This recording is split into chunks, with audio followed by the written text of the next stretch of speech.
예, 오늘 전해드릴 말씀은 8.15 광복절 및 건국절을 맞이해서 구약성경 시편 124편 1절부터 8절 말씀 가지고 하나님의 구원하심에 대한 회고 및 감사라는 제목으로 말씀드리겠습니다. 오늘은 우리 시편에 대한 말씀을 전해드리겠는데요. 사실은 우리 광복절 요거 하나님의 구원하심에 대한 회고 및 감사를 오늘 시편 124편을 가지고 말씀드리는 이유는 시편 124편은 다윗 왕이 지은 시입니다. 근데 아주 굉장히 다윗 왕이 정말 많은 그 고난을 겪고 나서 이 지난 날을 회고하면서 하나님이 만약에 나를 돕지 않았으면, 하나님이 나의 편이 아니었다면 내가 어떻게 되었을까, 이제 그러한 그 회고를 하면서 감사의 그 시를 쓴 것이 바로 시편 124편입니다. 그래서 다윗 왕은 사실은 여기 보시면은 이렇게 그 왕으로 사무엘 선지자한테 이렇게 이제 기름 부음을 받습니다. 그리고 나서도 그 사울 왕의 그 시기를 받아가지고 왕이 되기 전에, 이게 지금 여기에 나와 있는 것이 이게 다윗 왕의 이게 도피로입니다. 도피로. 거의 10여 년을 이렇게 도망다닌 저기에요. 그래서 가장 무엇보다도 좀 치욕적인 건 어디였냐면은, 여기 보면 가드라고, 여기가 지금 팔레스타인이 이렇게 되잖아요. 지금 이스라엘하고 하마스 전쟁이 팔레스타인 그 땅입니다. 이 가드가. 거기에 그 팔레스타인 그쪽에 가서 가드 왕 밑에 가서 정말 피신까지 합니다. 피신까지 하면서 심지어는 전에 이제 다윗이 골리앗을 죽였잖아요. 그러니까 이 팔레스타인 그쪽 사람들은 다윗이 아주 보기를 원수로 보는데, 까딱 잘못하다간 자기의 목숨이 위험할 것 같으니까 완전히 미친 척 이렇게 그런 행동도 합니다. 그래가지고 가드왕이 저 미친 사람을 왜 데리고 왔느냐 막 그러면서 오히려 이제 이렇게 다윗 왕을 이렇게 살려주는 이제 그러한 일이 있었습니다. 그래서 그런 치욕까지 당하면서, 그리고 또 이제 여기 보시면은 그 팔레스타인이 여기 또 이방 땅인 모압까지도 또 도망간 적이 있어요. 모압. 여기 가드뿐만 아니고 모압으로도요. 그래서 거의 뭐 십몇 년을 온갖 이렇게 어려움을 겪습니다. 겪고 또 나중에는 또 이제 왕이 되고 나서는 반란이 일어나가지고 이렇게 신발도 안 신고 막 울면서 자기 부하들을 거느리고 이 감난산 그 언덕을 올라가는 그 모습인데요. 피신하는 겁니다. 자기 아들 압살롬이 이제 이렇게 반란을 일으켜가지고. 그리고 이제 다윗이 또 왕이 되기 전에는 그 이스보셋, 사울의 아들 이스보셋이 또 이제 이렇게 서로 이렇게 이렇게 왕권을 놓고 막 이렇게 내전이 있기도 했었고요. 그리고 이제 압살롬의 반란 외에도 세바의 또 반란이 있어. 그러니까 엄청난 시련이 있고, 또 그 후에 또 그 주위의 나라들을 점령하면서 전쟁을 많이 치릅니다. 그래서 오늘 이러한 것을 통해서 다윗 왕이 시를 124편을 짓고서, 당시에 하나님이 나를 도와주지 않았다면 내가 지금 어떻게 되었을까, 그러면서 지은 시가 120편 124편입니다. 근데 오늘 요거 제목은 우리가 하나님의 구원하심에 대한 회고 및 감사, 다윗 왕의 시를 보면서 또 우리는 8.15 광복절이잖아요. 건국절, 요거 지나간 우리의 역사도 뒤돌아보면서, 지금 우리 대한민국이 지금 이렇게 발전하고 있고 또 번영하고 있는데, 만약에 하나님이 또 우리나라도 그 당시에 하나님이 우리나라를 도와주지 아니하였다면 우리가 어떻게 되었을까? 그것을 우리가 또 다윗 왕이 이렇게 과거를 회고하면서 이렇게 하나님을 이렇게 찬양을 한 것처럼, 우리 대한민국도 여기 이제 이렇게 보면은 8.15 해방, 그리고 여기 이제 8.15 해방인데 요 밑에 보시면은 여기 4278 8월 10일, 이게 단기로 써는 겁니다. 단기로 4278. 예, 우리나라는 이제 단기로 따지잖아요. 그래서 이렇게 해방되었을 당시 이 모습. 그리고 해방이 되었지만은 일본군들이 그대로 서울을 떠나지 않았습니다. 바로 무장해제를 한 게 아니에요. 9월 9일 날 떠났다고 그래요. 서울을 떠나는 게 일본군인데, 무장한 채 떠나는 거예요. 그러니까 사실은 이거를 우리 대한민국, 우리나라에도 뭐 10만 이상의 일본의 무장 군인들이 있었는데, 우리 국민들이 해방됐다고 해서 어떻게 이걸 내쫓아요. 못 쫓이죠. 그래서 들어온 게 미군이었습니다. 그래서 일본군의 그 무장을 무장 해제를 시키기 위해서 들어온 것이 바로 미국이에요. 물론 북한 쪽은 이제 러시아, 소련이 이제 들어온 거죠. 그런데 이제 지금도 오늘날 많은 이제 이렇게 초중고등학교에서는 이렇게 가르칩니다. 이렇게 뭐라 가르치냐면은 일본이 식민지 지배를 하고 있었는데 그 떠난 자리를 미군이 와서 우리 식민지 지배를 했다. 이렇게 하고 있어요. 그러나 사실은 미군은 이거 일본군들이 무장하고 있는 거를 해방이 됐다고 그래서 나가지 않는다 그러면 이거 그냥 그대로 있는 겁니다. 그냥 주저앉는 거예요. 천황이 뭐 항복을 했다 그래도. 근데 그걸 미군이 와서 이렇게 해장시키고 이렇게 본부로 이렇게 쫓아낸 거죠. 그래서 돌아갈 때도 이렇게 무장한 상태로 일본으로 돌아갑니다. 그리고 나서 이제 우리나라가 이렇게 8월 15일 1948년 8월 15일 건국 이렇게 기념식을 한 거고요. 여기 물론 이승만 대통령이 중앙청에서인가 이렇게 건국 기념회를 하고 있습니다. 그리고 이제 그러고 났는데 바로 어떤 일이 있었냐면 여기 이제 부정선거 이렇게 3.15 부정선거가 그 후에 있었습니다.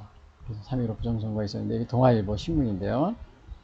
그리고 여기 부정선거가 있었는데 물론 이제 그래서 이승만 대통령이 물러나고 또 그러나 이제 오늘날은 정말 오늘날은 이 부정선거가 없느냐 다시 또 이 부정선거가 전자개표기 또 사전선거가 이렇게 도입된 이래 뭐 십몇 년 이상 이 부정선거가 계속 이어져 왔습니다.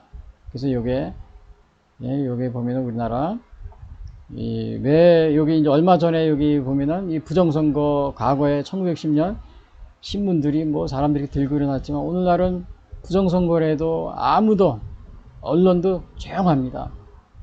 교회도 조용하고 다 조용합니다. 엄청난 부정이 있었는데 이게 어느 정도 이게 우리나라 부정은 여기에요. 보시면은 엄청난 부정선거가 있었습니다. 근데 여기서 이제 투표는 국민이 하고 당락은 선관위가 결정하고 이게 이제 스탈린이 한 얘기예요. 투표는 국민이 하라. 우리가 후보는 우리가 뽑겠다 결정한 이런 식의 우리나라는 요 선거 개표기가 도입된 게 이제 2002년도인가요? 그런데 이제 2012년 10년도인가 그때부터 전자개표기에서 사전선거가 이렇게 시작이 됩니다. 그래서 이제 그때 워밍업 하다가 드디어 이제 2017년 대통령 선거, 2018년 지방선거, 2020년, 여기에 2020년, 그리고 이제 국회의원 선거, 이건 이제 다 지난번에 아주 다 임기 마치고 나갔어요. 부정선거인데 이거 재판하라고 그랬는데 아직 거부하고요. 김명수 대법관이 하나도 안 하고 그냥 나가버렸습니다. 그 다음에 2024년 이거 부정선거인데 지금 윤석열 대통령이 이거를 부정선거 수사를 했는데 아주 수사를 안 하고 있어요. 왜 이거를 부정선거를 얘기하냐면요. 물론 음모론이 아닙니다. 제가 얘기한 거는 쓸데없이 제가 할 일이 없어서 사실은 저도 이런 말을 여기서 하고 싶지 않은데 우리 정말 이 언론에서 아무 얘기도 안 해줘. 이게 과거에는 이렇게 그냥 신문들이 들고 난리쳤어요. 3.15 부정선거 때는 기념대 고려 대상 3,000명 시위하고. 근데 지금은 아무도 얘기를 안 합니다. 언론도 안 하죠. 학생들도 안 하죠. 국민들도 가만히 있죠. 교회도 가만히 있죠. 그냥 저 혼자. 물론 몇 분 이제 얘기하는 사람도 있어요. 근데 이렇게 가만히 있게 되면 부정선거로 하게 되면은 물론 이제 이건 베네수엘라 부정선거인데 얼마 전에요. 그냥 부정선거로 계속 당선되는 거예요. 근데 왜 부정선거를 방치하면 안 되냐면 예를 들면 이겁니다. 부정선거로 당선된 정치인들이 국가 권력을 파괴합니다.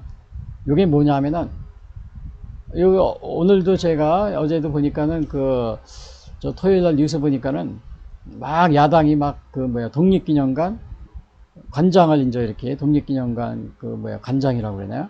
그걸 임명을 했는데 뉴라이트다 그래가지고 반대한다고 그러죠. 신문에 나오고 방송에도 나오고 그랬는데 근데 사실은 문재인 대통령 시절에는요 독립기념관에 거기를 뭐를 걸어놨냐면은 여기 신문에 나온 기사인데요. 대한민국 역사전쟁 반일 종교의 성전 독립기념관 이렇게 나오죠. 근데 요게 뭐냐면요.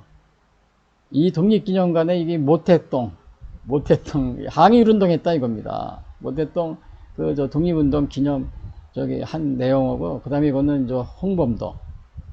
공산주의 독립운동가들이죠. 요거는 요 모태동, 여기 제가, 이거는 홍범도. 다 이 공산주의자 독립운동가들인데, 이거를 전 정부에서 문재인 대통령이 있을 당시에 주로 이제 이렇게 좌익계통의 이러한 사람들을 임명해서 또 부정선거로 단 정치인들이 이제 이렇게 이게 국가기관도 이렇게 막 임명을 해가지고 이렇게 편향적으로 이 우리나라 독립기념관에 모태동 항일운동 하는 게 나옵니다. 이 홍범도도 마찬가지고 뭐 육군사관학교 이게 아직 동상이 있는지 모르겠어요. 이거 예? 이거 저기 항일운동 한 건 맞지만 이 공산주의자들 항일운동하고 우리 또 자유민주주의 항일운동이 전혀 다릅니다. 공산주의자 항일운동들은 어떻게 보면 공산주의자들은 저기 일본 식민지 그 저기 보다 더 어떻게 보면 더 사악한 그러한 면이 있습니다. 근데 이런 거를 우리 항일운동했다고 독립기념관에 막 이게 독립기념관에 이거 있는 그 전시관에 있는 겁니다. 그러니까 부정선거를 우리가 이렇게 신경 안 쓰면은 투표는 국내 당당 선관위가 결정하면은 정치인들이 부정선거 정치인들이 주로 좌익계통에서 이 부정선거를 이렇게 식색합니다. 예, 지금은 뭐 죄송합니다. 더불어민주당 쪽에서 많은 혜택을 받았어요. 지금 거의 다 뭐 그냥 뭐 북한을 추정하고 뭐 북한을 대날락하고 이런 사람이 엄청 많잖아요. 예? 다 저기 이 노무현 대통령, 뭐 김대중 대통령, 문재인 다 북한을 왔다 갔다 하고 이제 그런 사람들이 하니까 어떻게 해요? 독립기념관도 완전히 이 공산주의 독립항일운동 독립했다는 사람들을 이렇게 다 기념관에도 이렇게 올려놓는 겁니다. 그래서 그래서 부정선거가 그래서 이렇게 정말 우리가 이거를 막지 못하면은 이렇게 나라도 이렇게 결국은 그런 정치인들의 파괴가 되기 때문에 이거를 해야 된다는 겁니다. 그래서 우리가 지금 현재 이렇게 광복절, 건국절 맞이해서 회고하는데, 제가 이게 지금 서론이 좀 너무 긴데, 그래도 요 광복절에 대한 거, 건국절에 간단히 이렇게 좀 이렇게 살펴보면요.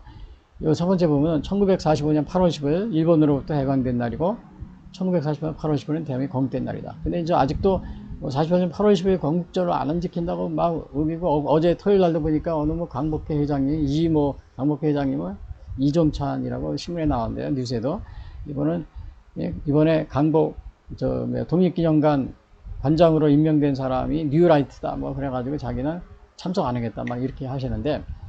근데 여러분, 그 1948년 8월 10일을 건국일로 하니까는 참석 안 하겠다는 겁니다. 여러분, 우리도 결혼식 보면 약혼식도 있고 본 결혼식 하는 사람이 있어요. 물론 지금은 많지 않지만.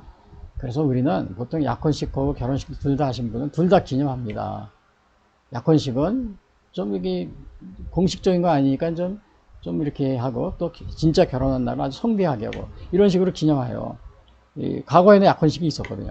마찬가지입니다. 우리 임시정부 그것도 마찬가지로 1919년 그 임시정부를 세웠다면 그 임시정부 기념일을 또 우리가 해주고, 또 1940년 8월 15일은 정식으로 정부 수립한 날이 건국일이니까요. 건국일로 성대하게 기념하고 이렇게 하면 되는데, 요 좌익계통의 공산주의를 추종하는 좌익계통의 대부분의 사람들은 이제 그 사람들은 이거 보면 아릅니다. 독립기념관도 이런 식으로 전시를 하잖아요.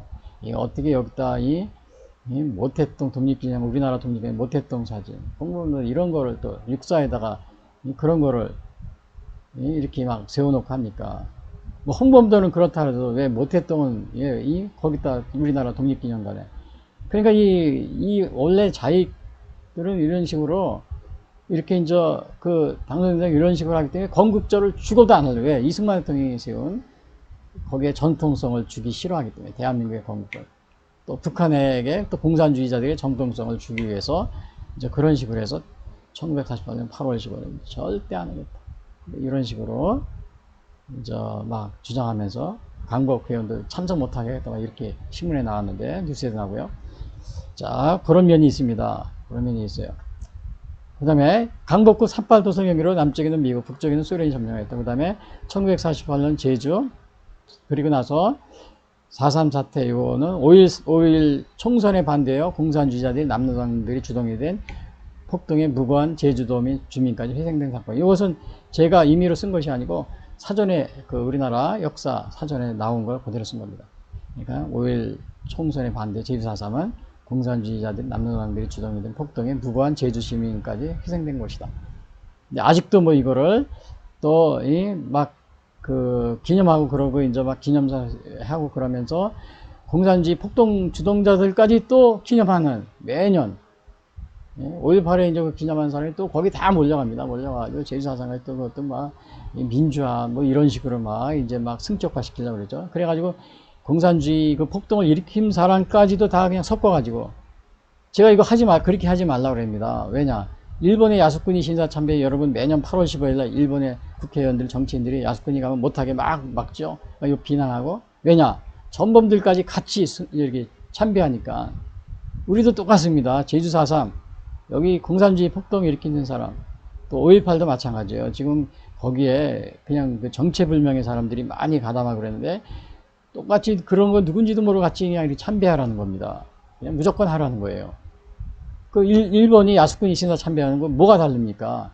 거기 전범들 같이 이렇게 하는 거. 그거 구별해야 돼요. 구별하지 않고 하면 이런 일이 벌어지는 겁니다. 이 독립기념관에 여기 모태동 사진, 또 홍범도 사진, 공산주의 독립운동가들을 또 심지어는 뭐 김원봉 북한의 김일성은 6.25 전쟁을 일으킨 김원봉을 갖다가 6.25 뭐 국군 뭐 유공자로 뭐 하자고 뭐 이런 일을 하는데 또 문재인 대통령이 그 얘기를 했습니다. 그래서 언제 했냐면 6월 6일 현충일인가요? 그때 몇 년 전에 대통령 기간 중에요. 이건 누구나 다 아는 거기 때문에 제가 말씀드리는데 좀 정치인들 이름을 대서 죄송합니다. 그게 오늘날의 이게 현실입니다. 우리나라가 이렇게 너무 이렇게 작용화됐기 때문에 그 다음에 이제 1940년 7월 7일 재헌을 공포했고요. 그 다음에 이제 1949년에 미군 철수했습니다. 이거 미군이 철수한 거는 이제 이게 우리나라 학교에서는 많은 초중고등학교에서 막 또 대학교에서 역사학자들이 막 이렇게 가르칩니다. 학생들에게 일본이 식민지 생활하더니 그 떠난 자리에 미군이 와서 지금까지 우리나라를 식민지로 이렇게 식민지하고 있다. 예? 지금 북한도 지금 매일 엊그제도 보니까 뭐 남조선 미국의 식민지 뭐 이런 식으로 얘기하는데 그 얘기를 똑같이 지금도 따라서 하는 겁니다.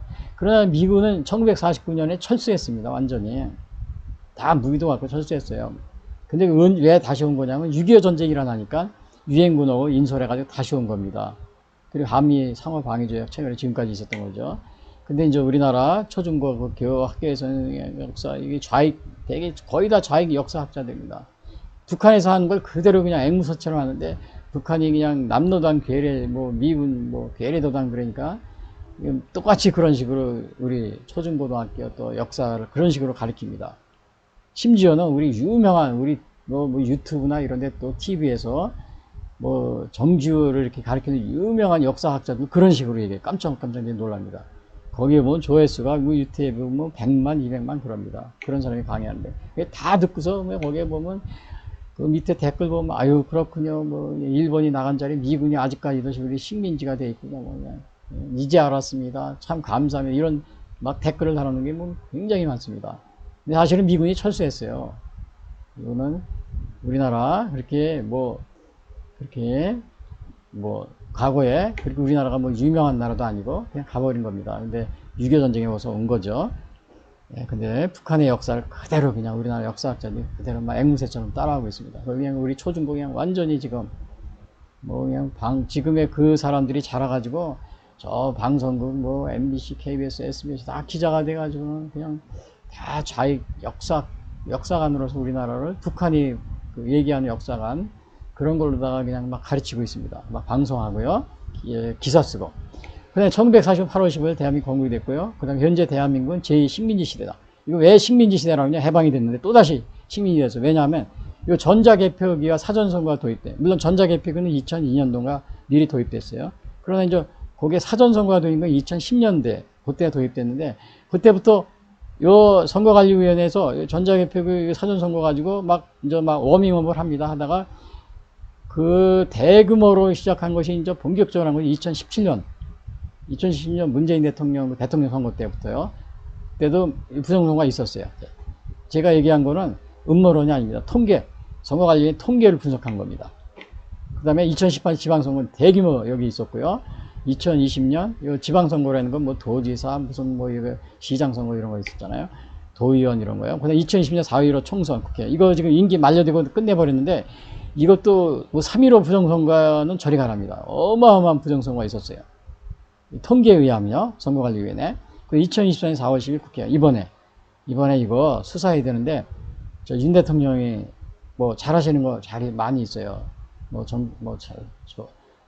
하시는 거 좋은 거 많이 있는데 저기 뭐야 다른 것보다도 이 부정선거라는 집으로 말하면은 가정으로 하면 가정에 집에 불이 난 겁니다. 그러면 제일 먼저 해야 될 게 불난 걸 꺼야 되죠. 물론 휴가 가시고 뭐 나토 회의 가시고 뭐 이렇게 해서 뭐 저 우리나라 뭐 원전도 수출하고 그거 좋지만 우리 불을 꺼야죠. 불을 안 끄고 막 해외로 돌아다니고 뭐 휴가 가시고 뭐 휴가도 내가 불이 났으면 휴가 가는 거 취소하시고 불을 꺼야죠. 잘하는 것도 많은데 윤석열 대통령은 이게 막 이 불을 안 끄고 다니십니다. 이 부정선거는 집으로 말하면 불난 거나 마찬가지예요. 좀 불 좀 끄고 다니세요. 불을 안 끄고. 이게 불을 안 끄는데 불이야 소리 안 지르는 건 또 우리나라 KBS, SBS, MBC, 뭐 YTN, 뭐 TV조선, MBN, 뭐 하게 안 하는 불이야 소리를 안 지릅니다. 3.15 부정선거 때는 그냥 이렇게 그냥 난리 쳤어요. 뭐 고대생 3천여 명이 시위했다. 그냥 전 언론들이 막 정치인들이. 근데 지금 이 불이야 소리 지른 거죠. 지금 불이야 소리를 안 지르고 있어요. 그냥 엄청난 거예요. 그리고 이제 2020년 물론 윤석열 대통령 선거 이것도 부정선거 시도했지만은 요거 뒤에 사진 실패했습니다. 그래서 아슬아슬한 표 차이로 윤석열 대통령이 실패했기 때문에 그냥 윤 대통령이 당선돼서 이렇게 하고 있는데요. 물론 제가 얘기한 거 아유 이게 무슨 소리냐. 여러분 신문기자님들 한번 선거관리위원회 그 통계 다 나와 있어요. 나와 있는 한번 분석해 보세요. 만약에 분석이 돼서 그게 이해가 안 되면은 기자 제가 전해드리겠지만 기자 그만하셔야 됩니다. 어나운서 KBS, SBS, MBC, MBN 김주아 아나운서 MBN 제가 자주 듣고 있는데 거기 보면 거기 보면은 저기 여의도 순복음교회 조영기 목사님이 뭐 주례하셔서 결혼도 하신 그런 분이 신앙이신 그 김주아 앵커님 불이야 소리 안 질러요. 부정선거는 불이라고 그랬잖아요. 좀 불이야 다른 사람은 몰라도 나는 그 이제 앞으로 김주아 그 앵커님 저기 뉴스 시간에 불이야 나 소리 지르는 거 부정선거야 불이야 이거 지르는 걸 제가 기다리고 있는데 지난 4년 동안 한 번도 안 질러요. 그리고 이번에도 또 안 질러. 뭐 1년이 또 2년이 다 돼도 제가 지금 기다리고 있어요. 언제 불이야 소리 지르는지 우리 아나운서 중에 누가 제일 먼저 불이야 그랬는지요. 뭐 대통령은 뭐 서울법대 출신이잖아요. 지금 우리나라 정치는 서울법대 생기 다 잡고 있어요. 뭐 선거관리위원장도 서울법대, 거기 사무총장도 서울법대. 그 다음에 대법원 판사들도 거의 대부분이 서울법대입니다. 물론 타 대학도 있지만 대부분. 이거 우리나라는 서울법대생들이 지금 나라를 어떻게 보면은 그냥 이런 거를 다 몰라요. 슥싹슥싹 한다고 그러죠. 이렇게 하고 있는 거나 마찬가지입니다.